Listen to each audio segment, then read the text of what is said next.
आप देख रहे हैं प्रथम 24 न्यूज। मैं संतोष यादव आपको लेकर चल रहा हूं विशेष कार्यक्रम घंटी बजाओ निदान पाओ कार्यक्रम में पंडित कुलदीप पाठक जी के साथ। इस सप्ताह के विशेष त्योहारों पे हम चर्चा करेंगे, लेकिन चर्चा करने से पहले साप्ताहिक राशिफल पर पंडित जी से जानकारी प्राप्त करें। स्वथम फिल्म प्रोडक्शन भोजपुरी एवं हिंदी क्षेत्र का एक उभरता हुआ प्रोडक्शन हाउस है जो रजिस्टर्ड है और 2015 से चल रहा है। इस कंपनी के द्वारा आप फिल्म, वेब सीरीज, एल्बम इत्यादि का निर्माण कर सकते हैं, जिससे आपको किफायती लाभ होगा। जय श्री कृष्णा देवी और सज्जनों, आप देख रहे हैं घंटी बजाओ निदान पाओ साप्ताहिक राशिफल 23 अगस्त से 29 अगस्त तक आपको बताई जाएगी। इन राशिफलों में आपको क्या करना है क्या नहीं करना है इसके बारे में विशेष जानकारी दी। चलिए राशि में सर्वप्रथम हम लोग पहली राशि मेष राशि में चलते हैं। इस सप्ताह आप कुछ नया कर सकते हैं। घर के माहौल में सकारात्मक सोच बना रहेगा।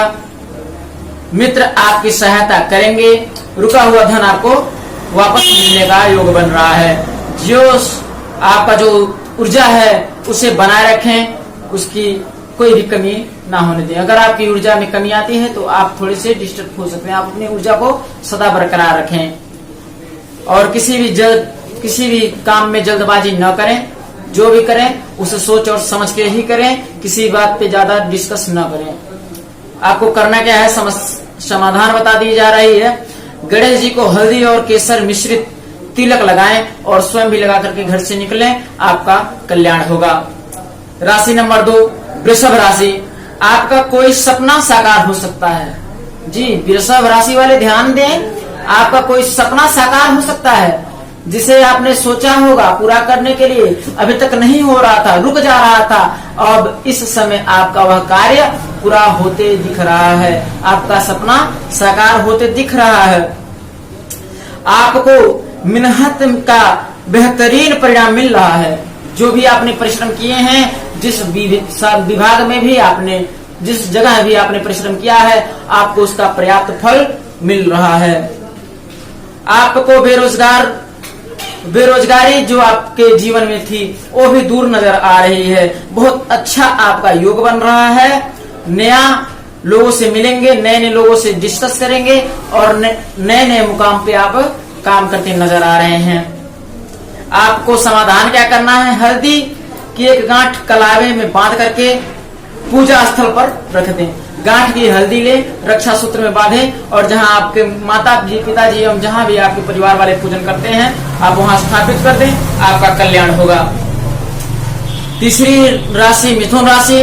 पूरा सप्ताह बहुत शुभ बीतने वाला है आपका। जी मिथुन राशि वाले खास तौर से ध्यान दें, आपका पूरा सप्ताह जो है 22 तारीख से लेकर के 29 तारीख तक आपका बहुत ही अच्छा समय व्यतीत होने वाला है, बीतने वाला है।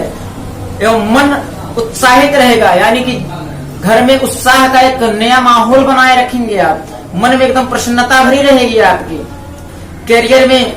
आपके करियर में, आपकी जिंदगी में जब भी कोई दिक्कत था वो सब दूर होते नजर आ रहा है और आप आगे बढ़ते नजर आ रहे हैं।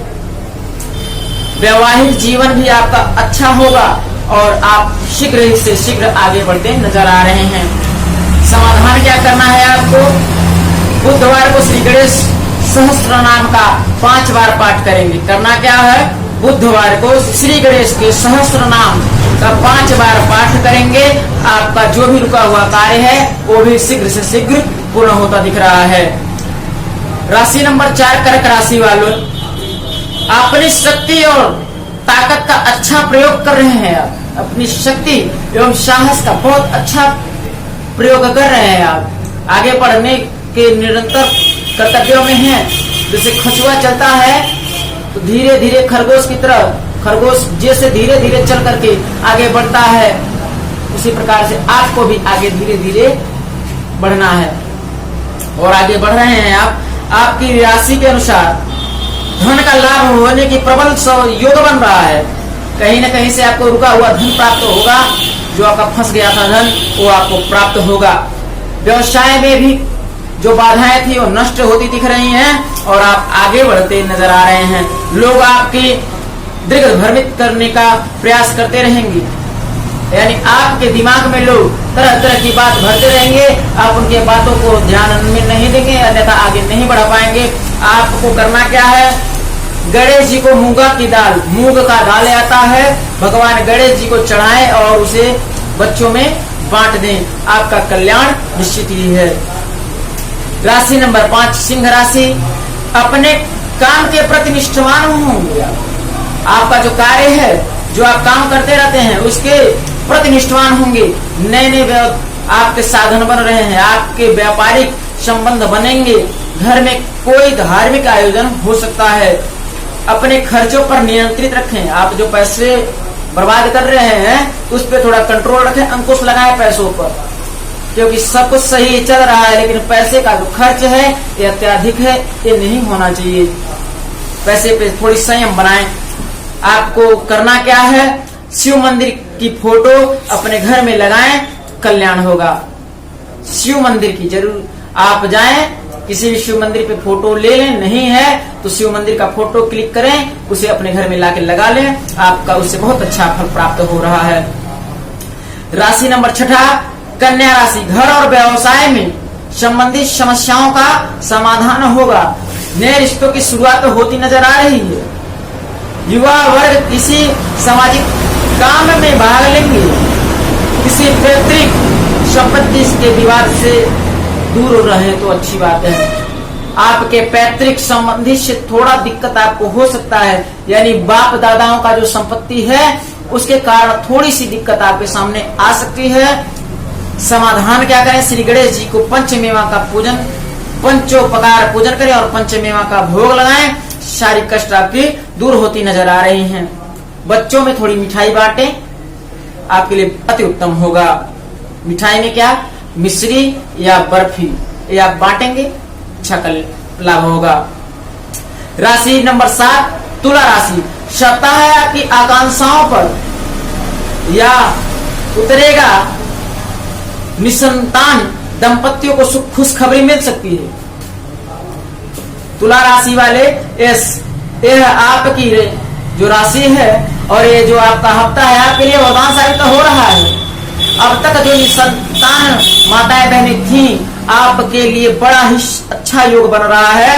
ये आपके राशि में बहुत ही अच्छी प्रबल दिख रही है और आपका जो निसंतान होना था, अभी तक आपके ऊपर एक अभिशाप बन के रहा, आपका निसंतान होना, यह अभिशाप आपका बहुत शीघ्र से शीघ्र दूर होगा। इसमें दिख रहा है आपकी राशि के अनुसार आपको बहुत सारी खुशियां मिलने वाली हैं और आप जल्द से जल्द माता पिता बनने योग्य हो रहे हैं। लोग आपकी प्रशंसा करेंगे। इस महामारी के दौर में भी अनावश्यक यात्रा न करें। बस इतने पे ध्यान रखें कि इस महामारी की बीमारी में आप घर से बाहर न निकलें, अन्यथा थोड़ी सी दिक्कत आपके लिए हो सकती है। या जहां आपके साथ पूरी खुशखबरियां हैं, जहां प्राकृतिक आपका पूर्णतः साथ दे रही है, वहीं थोड़ी सी आपको सावधानी भी बरतनी होगी, अन्यथा थोड़ी सी दिक्कत आपको आ सकती है। समाधान क्या करें, आपकी सारी दुखें दूर हो जाएंगी। चमेली के तेल में सिंदूर मिला करके नित्य गणेश जी को चढ़ाएं, आपका सारा कष्ट दूर होगा। करना क्या है, चमेली के तेल में सिंदूर मिला करके भगवान गणेश जी के चरणों में लगाने से आपके सारे कष्ट दूर होते नजर आ रहे हैं। राशि नंबर 8 वृश्चिक राशि, जीवन साथी के सहयोग से रिश्ते मधुर होंगे। आपके जीवन साथी के सहयोग से आपका वैवाहिक जीवन बड़ा ही मधुर हो रहा है।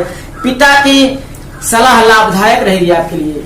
वृश्चिक राशि वालों, आप अपने कहीं कोई काम करते हैं, कोई बिजनेस करते हैं या कोई काम करते हैं, कहीं आगे बढ़ते ना चाहते हैं तो अपने पिताजी से जरूर विचार लें। बहुत ही लाभदायक आपके पिताजी की विचार होगी। नौकरी के नए ऑफर मिलेंगे। आकाशमात कहीं से आपको कहीं न कहीं कोई न कोई लाभ मिलने वाला है। रुके हुए कार्य आपके पूर्ण होंगे एवं फालतू खर्चे से बचें, ये आपके लिए अति उत्तम होगा। समाधान, गणेश जी को एक साबुत सुपारी चढ़ाएं और मोदक का भोग लगाएं। बड़ी अच्छी, बहुत अच्छा आपका योग बन रहा है और आपके सारे कष्ट दूर होंगे। करना क्या है, श्री गणेश जी को साबुत सुपारी और पान और मोदक का भोग लगाएं। भगवान आपके कष्टों को दूर करेंगे। सच्चे मन से आपको करना है, सारी आपकी कठिनाइयां दूर होती नजर आ रही हैं। अब बारी आती है राशि नंबर 9 धनु राशि की। कोई महत्वपूर्ण पद मिल सकता है आपको। जी हाँ धनु राशि वालों, आपके लिए बहुत अच्छा है सप्ताह बीतने वाला है। कोई आपको महत्वपूर्ण पद मिल सकता है। अगर आप कहीं राजनीतिक पार्टी से हैं तो आपको ऊंचा प्रमोशन मिलेगा। अगर आप सरकारी किसी ड्यूटी पे हैं, किसी पोस्ट में हैं, तो आपको उन्नति मिल रही है। आप आगे जा रहे हैं, बढ़ रहे हैं। बिजनेस में, अति नौकरी में आपको लाभ मिलेगा। दाम्पत्य जीवन में आपके सब कुछ अधिकतम रहेगी। छोटे भाई बहन से चिंतन थोड़ी सी रहेगी। आपको थोड़ी सी अपने भाई और बहनों के बारे में चिंतन करनी चाहिए। उनके स्वास्थ्य के कारण आपको थोड़ी सी चिंता हो सकती है। समस्याओं से बचने के लिए गजेंद्र मोक्ष का पाठ करें। करना क्या है, गजेंद्र मोक्ष का पाठ करें। भगवान गणेश जी का गजेंद्र मोक्ष एक पुस्तक आता है, आप उसे लें, उसका 11 बार पाठ करें। आपके सारे दुख दूर होते नजर आ रहे हैं। अब बारी आती है राशि नंबर 10 मकर की। व्यापार में किस्मत का कुछ साथ मिलेगा। अभी तक आप बड़े ही डिस्टर्ब थे, लेकिन यह सप्ताह है आपके लिए समझिए वरदान साबित तो हो रहा है। जी हाँ मकर राशि वालों, इस सप्ताह है आपका आपके लिए बहुत बड़ा वरदान साबित तो हो रहा है। साबित इसलिए हो रहा है क्योंकि व्यापार में किस्मत आपका साथ देगा। कर्जों से आपको मुक्ति मिलेगी। आपके दुश्मनों से आपकी मुक्ति होगी। संपत्ति बड़े सादे हो सकते हैं। शत्रुओं से आप विजय प्राप्त कर रहे हैं। हाँ, नौकरी पेशा लोगों की सलाह बढ़ सकती है। आपकी सैलरी भी बढ़ सकती है। जवाबी होकर के कार्य नियंत्रण रखें। आपको करना क्या होगा, आपकी जो वाणी है इस पे नियंत्रण रखेंगे तो आपका काम अच्छा होगा।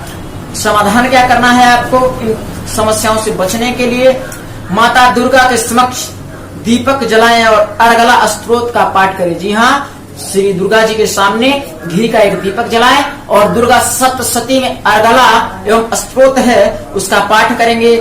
आपके लिए बड़ी ही उत्तम वाण साबित होगा। आपके सारे कष्टों को दूर करने का ये योग है और जरूरी नहीं कि आप इसी सप्ताह करें, आप बराबर इसे करते रहेंगे तो आपके सारे दुख आपसे दूर होते नजर आ रहे हैं।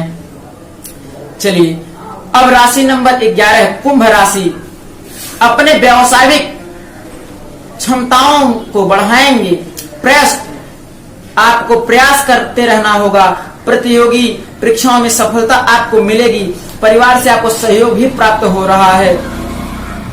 कुंभ राशि जहां आपके ऊपर चढ़ती 7.5 आपको थोड़ी तकलीफ दे रही है, वहीं आपकी राशि में थोड़ा कुछ अच्छा भी हो रहा है। आपको अपने बिजनेस व्यापार में थोड़ा सा उन्नति मिल रहा है। घर परिवार से आपको पूर्णतः सहयोग मिलेगा। आपके नाते रिश्तेदार, आपके हित दोस्तों की तरफ से आपको थोड़ा सा मदद मिल रहा है। हाँ, आप अपने वाणी पे थोड़ा सा कंट्रोल अप रखें। अपने बातों को जहां भी बोले बहुत सोच समझ के बोले, अन्यथा आपके लिए हानिकारक साबित तो हो सकता है। घर से बाहर निकलते समय अपने माता पिता का चरण स्पर्श जरूर करें और एक घर से जो रोज शंख या घंटी बजा करके ही निकलें। माता पिता का आशीर्वाद ग्रहण करें। अगर आपके घर में शंख हो तो शंख बजाएं, शंख ना हो तो घंटी बजा करके ही घर से निकलें। आपके लिए बड़ा ही अच्छा योग मिल रहा है। अब बात कर लेते हैं मीन राशि, राशि नंबर 12 की। लास्ट, काम में एकाग्रचित्त हो जाएं। आप अपने काम के प्रति एकाग्रित हो जाएं। तमाम प्रकार की बातों को न सोचें। आप तमाम प्रकार की बातों को सोचते हैं, इसलिए थोड़े से आप डिस्टर्ब चल रहे हैं। आपका जो काम है बस उसी के बारे में सोचें। जो भी आप करते हो, जैसा भी करते हो, वो बहुत अच्छा आपके लिए साबित हो रहा है। परंतु उसके बारे में आप अगर सोचते रहते हैं तो अनेकों प्रकार के कामों के बारे में सोचेंगे तो आपका थोड़ा अहित हो सकता है। तो जो आप करते हो उससे सच्ची निष्ठा लगा करके कार्य करें एवं घर में अपने माता पिता के चरणों का सेवन करें और अपने माता के स्वास्थ्य का जरा विशेष ध्यान रखें। पिता के सेहत का थोड़ा ध्यान रखेंगे और माता का सेहत का ध्यान जरूर रखेंगे।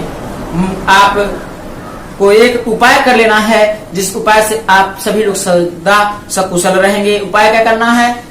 घर में या मंदिर में हनुमान जी की मूर्ति के सामने देशी घी का दीपक जलाएं और लड्डू का भोग लगाएं। लड्डू बच्चों में और विप्रों में बांटें प्रसाद के स्वरूप में। आपका बहुत ही अच्छा योग बन रहा है। भगवान आपके कष्टों को दूर कर रहे हैं। नमस्कार, जय श्री कृष्ण। सौथम फिल्म प्रोडक्शन भोजपुरी एवं हिंदी क्षेत्र का एक उभरता हुआ प्रोडक्शन हाउस है जो रजिस्टर्ड है और 2015 से चल रहा है। इस कंपनी के द्वारा आप फिल्म, वेब सीरीज, एल्बम इत्यादि का निर्माण कर सकते हैं, जिससे आपको किफ़ायती लाभ होगा। आइए उस विशेष त्योहारों के बारे में बाबा जी से चर्चा करते हैं। तो बाबा जी, इस सप्ताह में ऋषि पंचमी व्रत है, उसका क्या महत्व है, आप दर्शकों को बताएं। संतोष जी, आपने बहुत अच्छा ही प्रश्न किया है। आपने जन कल्याण के नेतृत्व में यह प्रश्न किया है। हमें अत्यधिक प्रसन्नता हो रही कि आपने जन के कार्य कल्याण हेतु बहुत सुंदर प्रश्न पूछी है। ऋषि पंचमी का महात्म्य मैं बता दूं आपको। ऋषि पंचमी का एक ऐसा व्रत है, महिलाएं साल भर में 365 दिन होता है। उन 365 दिनों में किए गए पापों के प्रायश्चित के लिए ऋषि पंचमी का व्रत करती हैं। इस व्रत का विशेष विधान है। इस व्रत को करने का विशेष फल प्राप्त होता है और इस व्रत में अच्छा बाबा जी, आपसे पूछते हैं, इस व्रत को करने से क्या फल प्राप्त होता है, भक्तजन जानना चाहते हैं। चलिए संतोष जी, आपको बताते हैं इस व्रत का फल और इसका विधान। इसका विधान है कि माताएं नदी के घाट पर जाकर के स्नान करें। चिचैया अर्थात चिचेड़ा जिसे कहते हैं, उसके 365 दातुनों को करें और उसी के पत्ते से जल में मिला करके या तिल जल में मिला करके स्नान करेंगे, वो भी नदी के घाट पर। नदी के घाट पर स्नान करने के पश्चात माताएं सूर्यदेव को 1 लोटा जल अर्पण करें। उसके पश्चात माताएं वस्त्र धारण कर अपने श्रृंगार को करें। आप हमें यह बताएं कि यह जो व्रत है वह केवल महिलाएं कर सकती हैं या पुरुष भी इसको कर सकते हैं। जैसे संतोष जी, इस व्रत को सिर्फ और सिर्फ महिलाएं ही करती हैं और इस व्रत का करने का कारण है कि महीने में 5 दिन मासिक धर्म आता है माताओं को। उस मासिक धर्म में हमारे घर में, हमारे हिंदू संस्कारों में झाड़ू लगाना तक वर्जित है, लेकिन माताएं नहीं कर पाती हैं, बराबर नहीं हो पाता है। जिसके घर में कोई नहीं, उसे मजबूरन सब कुछ करना होता है। लेकिन मासिक धर्म का एक नियम है कि ना आप उस समय पाक शुद्ध नहीं माने जाते हैं, उसमें आप शुद्ध नहीं होते, तो ना आपको झाड़ू लगाना होता है, न बर्तन धोना होता है, ना भोजन पकाना होता है। लेकिन फिर भी माताएं करती हैं, तो उसी के निवारण के लिए यह माताएं करती हैं और इसी करने मात्र से सारे कष्टों से वो निवृत्त हो जाती हैं, उन्हें अच्छे फल प्राप्त होते हैं। बाबा जी, हम देख रहे हैं कि इसी सप्ताह में एक और त्योहार है जिसे कहते हैं बावनी एकादशी, तो आप इस पर थोड़ा प्रकाश डालिए। जी संतोष जी, आपने बहुत ही अच्छा प्रश्न किया है। सभी लोग राजा बलि को जानते होंगे। जब रक्षा सूत्र हमारे हाथों में बांधा जाता है तो ए बंधु राजा बलि का नाम आता है। तो राजा बलि इतने महान राजा थे जो कि दैत्यों के कुल में पैदा हुए, फिर बहुत बड़े रामवीर हुए। इन्हें इंद्र की शक्ति प्राप्त हो रही थी, इंद्र का सत्ता ही इन्हें मिलने जा रहा था। इन चीजों को देखते हुए और इनके कष्टों का निवारण भी भगवान को करना था, इन्हें तारना था। उसी के लिए इस दिन का विधान जान लें तो इसका विधान यही है कि माताएं स्नान करें, सर्वप्रथम स्नान करें, वस्त्रों को धारण करें और भगवान सूर्यदेव को जल अर्पण कर विधि पूर्वक भगवान का पूजन करें। तो आप हमें ये बताएं कि इस व्रत में पूजा अर्चना कैसे किया जाता है। जी, बहुत अच्छी क्वेश्चन है आपका, बहुत अच्छा प्रश्न है। हम बता दें कि इस व्रत में आपको नमक नहीं सेवन करना है। जैसे बाबा जी, नमक 2 प्रकार के होते हैं। एक काला नमक होता है, जैसे वो सेंधा नमक जो व्रत में लोग यूज करते हैं, ठीक है, और एक दूसरा भी व्रत नमक होता है। जी, तो कौन से नमक का सेवन नहीं करना चाहिए? किसी भी नमक का सेवन इसमें नहीं करना है। क्योंकि आप पता है श्री विष्णु जी का व्रत है और इसमें इस एकादशियों को करने से भगवान की उम्र बढ़ती है। और जब हमें भगवान के नेतृत्व होकर के कोई भी पूजन करना होता है तो नमक वर्जित मानी जाती है। इसका पूजन का विधान यह है कि आप स्नान ध्यान पूर्णतः होकर के माताएं, और इस व्रत को हर वर्ग के लोग कर सकते हैं, माताएं, पुरुष, बालक या वृद्ध लोग, हर व्यक्ति इसे कर सकता है। इस व्रत को करने से कुछ विशेष फल जो भक्तों को मिले ताकि लोग आगे चल के इस व्रत को और भी करें। अब इसके फलों के बारे में बता दें आपको, तो इसका एक विस्तार ही फल है। अब जिससे हम गिन भी नहीं सकते इतना हमें फल प्राप्त होता है। परिवर्तनी एकादशी के नाम से भी हम लोग इसे जानते हैं। भगवान आज ही के दिन करवट बदलते हैं जी।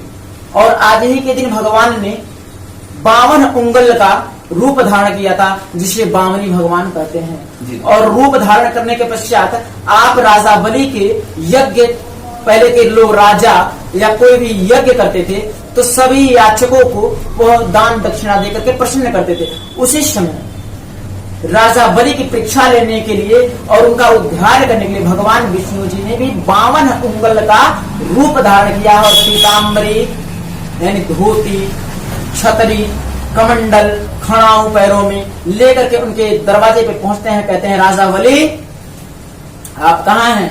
राजा बलि सुनने उनकी बातों को सुनते हैं और दौड़े आते हैं बाहर, क्योंकि उनका स्वभाव था कोई भी याचक उनके दरवाजे से खाली न जाए। उन्होंने देखा, गए, प्रणाम किया और बोला भगवान आपको क्या चाहिए? हे विप्रदेव आपको क्या चाहिए? हे पंडित जी आपको क्या चाहिए? और भगवान ने उनसे 3 पग भूमि मांगा है। राजा बलि को घमंड था कि मैं सबसे बड़ा दानी हूँ, भगवान को घमंड तोड़ना था, इसीलिए 3 पग भूमि मांगा। और जो राजा बलि ने देने के लिए संकल्प लिया, दिया, पूर्ण नहीं कर पाए तो अपने शरीर को भगवान के सामने समर्पित कर दिया। तो हमसे इसे एक सीख मिलता है क्या, कि जब भगवान के सामने हम नतमस्तक हो जाते हैं तो पूर्णतः फल हमें प्राप्त हो जाते हैं विधि पूर्वक। जैसे आपने जिक्र किया कि 3 पग भूमि, तो इसके इस शब्द से थोड़ा इसका व्याख्या करते हैं। 3 पग भूमि क्या मांगा भगवान ने? 3 पग भूमि यह मांगा जिसमें अगर एक नजरिया से देखें तो घमंड, अहंकार और आपकी भक्ति मांगी। और दूसरे नजरिया से देखें तो सिर्फ और सिर्फ 3 पग जमीन ही मांगा था, यानी उन्हें मंदिर बनाना या पूजन करने के लिए जमीन राजा बलि से मांगा था उन्होंने। जब उन्होंने मांगा तो राजा बलि संकल्प लेते हैं और संकल्प लेने के बाद भगवान को कहते हैं आप ले सकते हैं 3 पग। भगवान ने अपने आकार को विस्तार दिया, यानी बहुत बड़ा आकार लिया और एक पग में पूरी पृथ्वी नाप दी, दूसरे पग में पूरा आकाश नाप दिया, तीसरे पग में को जब वो नापने लगे तो पाताल छोटा पड़ने लगा, क्योंकि आकाश, पाताल और पृथ्वी ये तीनों हैं, जिसमें पाताल छोटा पड़ने लगा। तो राजा बलि ने अपने पूरे परिवार को एक साथ कर दिया, उसे पग माना गया, यानी कि उनके घमंड का वहां नाश हो गया। और जब घमंड खत्म हो जाता तो पूर्णतः फल प्राप्त होता है। धन्यवाद पंडित जी, आपने यह जानकारी हमारे दर्शकों को दिया, इसके लिए बहुत बहुत आपका धन्यवाद। जय श्री कृष्ण। अगले हफ्ते में हम सब कुछ विशेष त्योहारों पर चर्चा करेंगे।